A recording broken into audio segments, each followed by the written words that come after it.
چمن زہرا کے پھول، چمن زہرا کے مہکتے ہوئے پھول، نورانی چہرہ ہے۔ وہ کسی نے کہا تھا کہ رہ کے فاقوں میں غریبوں کو کھلانے والے، زور سے زور سے، رہ کے فاقوں میں غریبوں کو کھلانے والے ایسے ہوتے ہیں محمد کے گھر آنے والے۔ اللہ پاک ان چہروں کو سلامت رکھے، ان کی برکتوں کو سلامت رکھے، ان کے قدم کو سلامت رکھے، ان کی موجودگی کو سلامت رکھے۔ حضور سیدی سرکار ڈاکٹر سید شاہد میاں صاحب قبلہ دامت برکاتہ القدسیہ، بہت عظیم شخصیت کا نام ہے، جنیٹا شریف کی بہت عبقری شخصیت ہے حضرات، جن کے دم قدم سے نہ جانے کتنے علمی میخانے ہیں جو آباد ہیں، حضرت کے فیضان سے زاری و ساری ہے۔ یہ آپ کی ہماری خوش بختی ہے کہ حضرت نے اپنی موجودگی سے ہمیں قیامت کے میدان میں مصطفیٰ کی بارگاہ میں ان کو وسیلہ بنا کر کے جنت جانے کا راستہ تیار کر دیا ہے۔ اور اس میں مزید کیا خوشی کی بات ہے، سبحان اللہ کہ ہمارے درمیان مفتی اعظم سنبھل جامع معقول و منقولات مخزن فصاحت و بلاغت حضور سیدی علامہ شاہ علاء الدین صاحب قبلہ دامت برکاتہ القدسیہ بیٹھے ہوئے ہیں۔ میرا مجمع بڑا خوبصورت مجمع تھا، بہت اچھی سماعت تھی، بہت بیدار ہو کر کے آپ حضرات سن رہے تھے۔ ذرا پورا مجمع مسکرا کر کے کہہ دے سبحان اللہ، اور محبت سے کہہ دے یا رسول اللہ۔ ذرا سوچو اس کی میرے امام نے کیا کہا تھا یار، وہ میرا امام صرف عالم نہیں ہے، میں اس لیے کہتا ہوں میرے امام کو پڑھ کر کے دیکھو تو پتہ چلے گا، میرے امام کا مکتب فکر تو دیکھو، خدا کی قسم میرا امام صرف عالم نہیں ہے یار، اسے پڑھو تو پتہ چلے گا وہ اپنے آپ میں اسکول ہے نا، وہ اپنے آپ میں یونیورسٹی ہے نا، وہ اپنے آپ میں کالج ہے نا، وہ اپنے آپ میں انجمن ہے، دریا ہے، سمندر ہے، ہزاروں لاکھوں سوچوں کو جب اکٹھا کرتے ہو تب کوئی ایک احمد رضا بنتا ہے۔ صدیوں پہلے میرے امام نے کیا کہا تھا، تو زندہ ہے واللہ، سبحان اللہ۔ اور سنیو تیرے امام کا شعر پڑھ رہا ہو، ذرا میرے ساتھ بول کر کے اپنی حاضری اپنی موجودگی درج کرا دے، تو زندہ ہے واللہ، تو زندہ ہے واللہ۔ میری چشم عالم سے چھپ جانے والے میرے امام کہتے مصطفیٰ زندہ ہے۔ یہ ہندو بچی ہے نا، گیتا ہے کیا کہتی ہے، it is clear to me that this statement must have come to Muhammad sallallahu alaihi wasallam from God Allah, because almost all of this knowledge was not discovered until many centuries later. This proves that Muhammad sallallahu alaihi wasallam، کیا مطلب یہ ہندو بچی کہہ رہی ہے، ہم نے جب حسین کو پڑھا تو ہم نے چاہا، ہم نے جب حسین کو پڑھا تو ہم نے پایا، یار ان کا تو شہید بھی مردہ نہیں ہوتا ہے۔ یہ کیسے قوم کے لوگ ہیں، ان کا تو شہید بھی مردہ نہیں ہوتا ہے، ان کا تو حسین بھی مردہ نہیں ہوتا ہے۔ شان یہ ہے سر کٹ جانے کے بعد، سر دھر سے جدا ہو جانے کے بعد بھی نیزے پہ قرآن پڑھ رہا ہے۔ مجھے بتاؤ دنیا والو، جس کا امتی زندہ ہو اس کا رسول کیسے مردہ ہو سکتا ہے؟ اور جس کا امتی زندہ ہو اس کا رسول کیوں نہیں زندہ ہوگا؟ ہندو بچی کی تکماری کہتی ہے میں اس نتیجے پہ پہنچی ہوں، جس کا امتی بھی زندہ، جس کا رسول بھی زندہ، کہیں اور جانے کی ضرورت نہیں۔ میں اسی حسین کے نانا کا کلمہ پڑھ کر کے میں بھی مسلمان ہو رہی ہوں۔ تب تو شاعر نے کہا تھا تم جتنا تراشو گے اتنا ہی سوا ہوگا، اسلام وہ پودا ہے کاٹو تو ہرا۔ اگر اجازت ہو تو ایک بات اور بتا دوں، اجازت، نقل کفر نباشت، مجھے اوروں کی کتاب پڑھنا مقصد نہیں، میں نے پہلے بتا دیا ہے۔ میرا ایمان یہ ہے، پورے اسٹیج کا ایمان یہ، ہم سب کا ایمان یہ ہے، پوری دنیا کی ہدایت کے لیے قرآن کافی ہے۔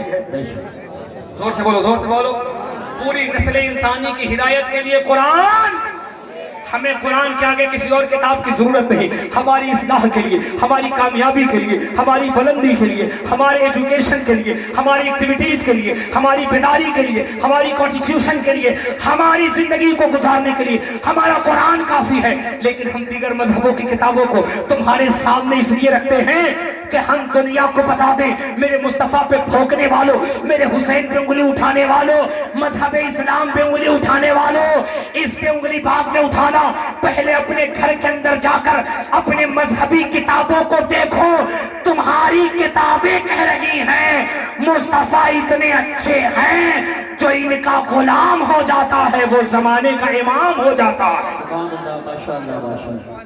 جو ان کا غلام ہوتا ہے وہ زمانے کا امام ہوتا ہے. اب آپ کہیے گا کیسے؟ تو سنا آپ نے کچھ ظالم، کچھ بیوقوف، کچھ کمبخت لوگ تھے نا جو چند دن پہلے بارگاہ کریم نواز میں کہہ رہے تھے سلام اعلی حضرت نہیں پڑھا جا سکتا ہے، اسے پڑھنے سے کیا ہوگا. کچھ کھٹمل ہمارے معاشرے میں بھی ہیں جو کہتے نہیں سلام پڑھنے سے کیا ہوگا. کچھ یہ کہتے نہیں کربلا کے حسین کو کیوں سلام کرتے ہو. اگر آپ کے سنبل میں کوئی پڑھ دے میرے حسین تجھے سلام، میرے حسین تجھے سلام، تو یہ بیوقوف کہتا ہے حسین کو کیوں سلام کرنا ہے. امی ابا کو سلام کر دو بات بن جاتی ہے، اب حسین کو کیوں سلام کرنا، حسین کے نانا کو کیوں سلام کرنا. میں بڑا پریشان ہو گیا یار اس ملا کو سمجھاؤ کیسے. حضور سید شاہد میاں نے کہا اسے میری خانقاہ میں لاؤ، جنیٹا شریف میں لاؤ، میرا سوٹا ہوگا اس کا کھوپڑا ہوگا، میرا سوٹا اس کا کھوپڑا. مولانا تمہاری تقریر جو نہیں سمجھائے گی نا یہ حسینی ڈنڈا ہے. جب نانا کا نام لے کر اس کے سر پہ بجاؤں گا تو پتا چلے گا اس کے باپ دادا بھی حسین پہ سلام پڑھتے تھے. تو ادھر سے حضور مفتی اعظم سنبل مفتی علاء الدین صاحب قبلہ نے کہا اسے لاؤ میں اسے قرآن و حدیث کے انبار میں لا کے بتا دوں سلام کی کتنی برکتیں ہیں. میں نے کہا حضور میں تو جانتا ہوں کہ آپ سمجھا دیں گے، لیکن میں یہ چاہتا ہوں اس ملا کو پنڈت جی سمجھائیں، پنڈت جی سمجھائیں. ہم نے کہا پنڈت جی بتاؤ ہم اپنے نبی پہ سلام پڑھتے ہیں، کربلا کے حسین پہ سلام پڑھتے ہیں، پنڈت جی آپ کا کیا خیال ہے؟ یاد رکھنا سنبھل والو، جادو وہ ہے جو سر چڑھ کے بولے، حق وہ ہے جو بابا کے دوہل بولے. اسلام کی حقانیت یہ نہیں ہے کہ میرے مصطفیٰ کی عظمت، کربلا کے شہزادوں کی عظمت، پنجتن کی عظمت صرف قرآن و حدیث میں ہے، صحاح ستہ میں ہے، حدیث کی کتابوں میں ہے، قرآن و حدیث میں ہے. نا پنجتن کی شان تو یہ ہے، نبی کی عظمت کا اعلان تو یہ ہے. دنیا کی تمام کتابیں اٹھا لو، کسی بھی دھرم کی ہو کتابیں بعد میں بند ہوتی ہیں، مدینے والے کی عظمت پہلے نظر آتی ہے. جب میں نے کہا پنڈت جی ذرا آپ سمجھاؤ نا کہ نبی اور آل نبی پہ سلام پڑھنا چاہیے کہ نہیں پڑھنا چاہیے، تو پنڈت جی نے کہا اسے پکڑ کے مجھے جنک پور لاؤ. میں نے کہا یہ جنک پور کہاں ہے؟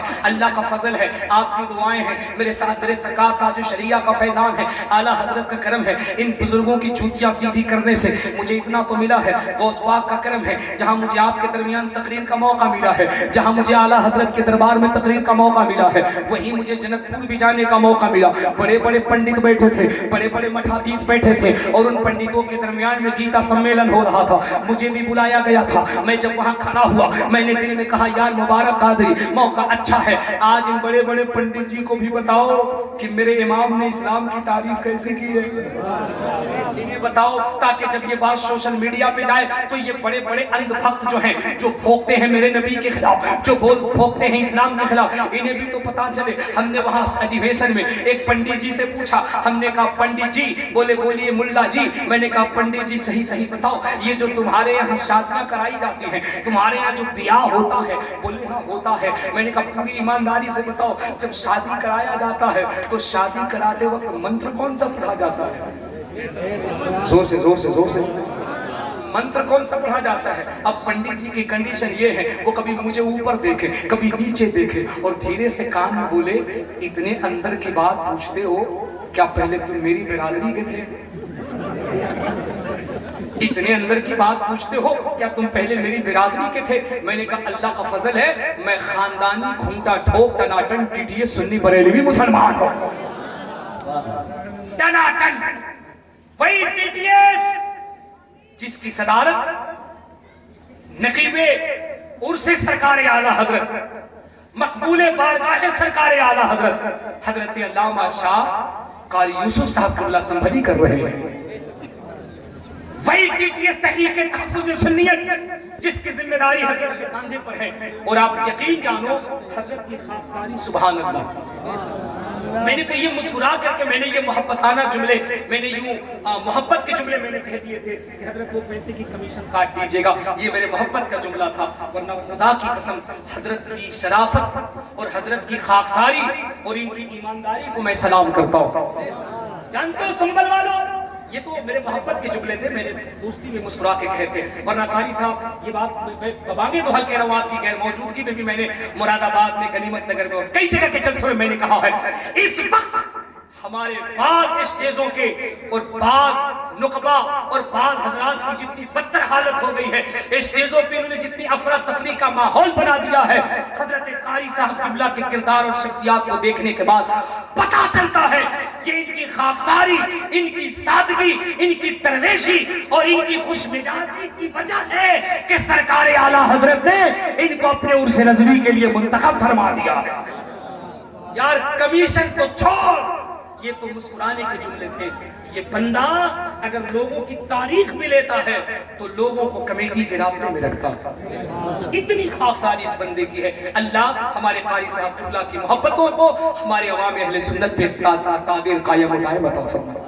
میں بات یہ عرض کر رہا تھا حضور مفتی اعظم سنبھل کی موجودگی میں، حضور ڈاکٹر سید شاہد میاں کی موجودگی میں، پنڈت جی سے جب میں نے کہا بتاؤ تو صحیح وہ تمہارے یہاں جب شادی ہوتی ہے منتر کون سا پڑھا جاتا ہے؟ تو انہوں نے پنڈت جی نے کہا وہ صحیح بتاؤ، پہلے تم میری برادری کے تھے؟ میں نے کہا اللہ کا فضل ہے میں خاندانی کھوٹا ٹھوک ٹناٹن ٹٹیے سنی بریلوی مسلمان ہوں۔ بولے جب سنی ٹناٹن مسلمان ہو تو یہ اندر کی باتیں تمہیں کیسے معلوم چل گئی؟ میں نے کہا پنڈت جی مجھے تو اس کے آگے کی نہیں پتا ہے۔ بولے کیا؟ میں نے کہا بس آپ اتنا بتا دو شادی کے وقت منتر کون سا پڑھا جاتا ہے؟ بتا دوں کہ رہنے دوں؟ اوے سنبھل والوں بتا دوں کہ رہنے دوں؟ پورا مجمع ہاتھ اٹھا کے بول یا رسول اللہ۔ ایک شخص کا بھی ہاتھ نیچے رکھ خاموش رہ، نہیں بتاؤں گا، ہاتھ اٹھا کے بول یا رسول اللہ۔ انہوں نے کہا بتاؤں گا۔ میں نے کہا بتائیے لیکن ترجمہ بھی بتانا ہوگا۔ بولے ترجمہ نہیں بتاؤں گا، مطلب نہیں بتاؤں گا۔ میں نے کہا اچھا ٹھیک ہے آپ ترجمہ بتا دو، منتر میں پڑھ دیتا ہوں۔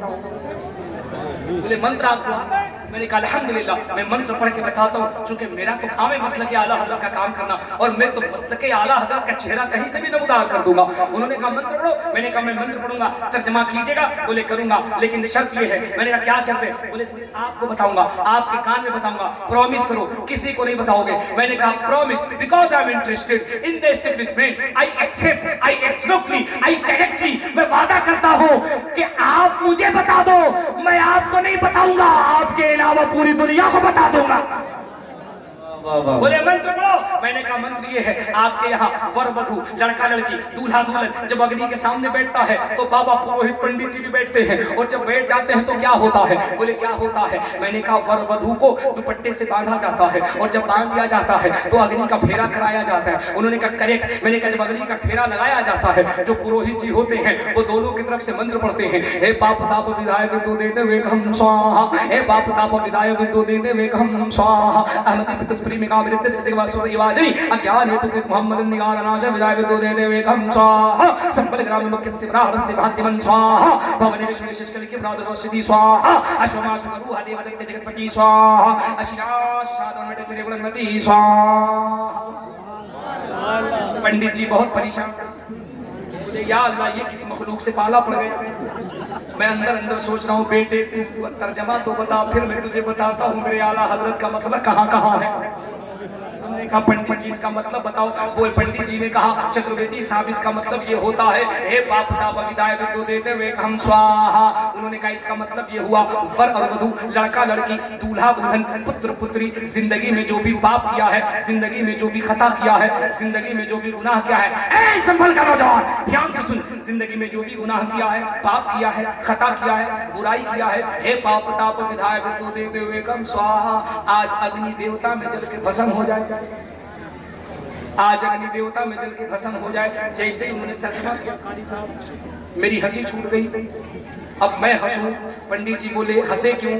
میں نے کہا منتر کا تم نے ترجمہ اتنا اچھا بتایا، ہم چل رہے ہیں سنبھل کے جلسے میں، ہوا کی بیٹیوں سے کہیں گے جب میاں سے جھگڑا ہو جائے ٹینشن مت لینا، چھوٹا سا لوہا ہے یاد کر لو، رات کو جب میاں گھر میں آ جائے اسے چولہے کے پاس، گیس کے پاس، آگ کے پاس بٹھانا، جھگڑا مت کرنا، اس کے سر پہ ہاتھ گھمانا اور کہنا اے پاپ تاپ ودائے ودو دیتے ہوئے ہم سواہا، غصہ جل جائے گا، جھگڑا ختم ہو جائے گا۔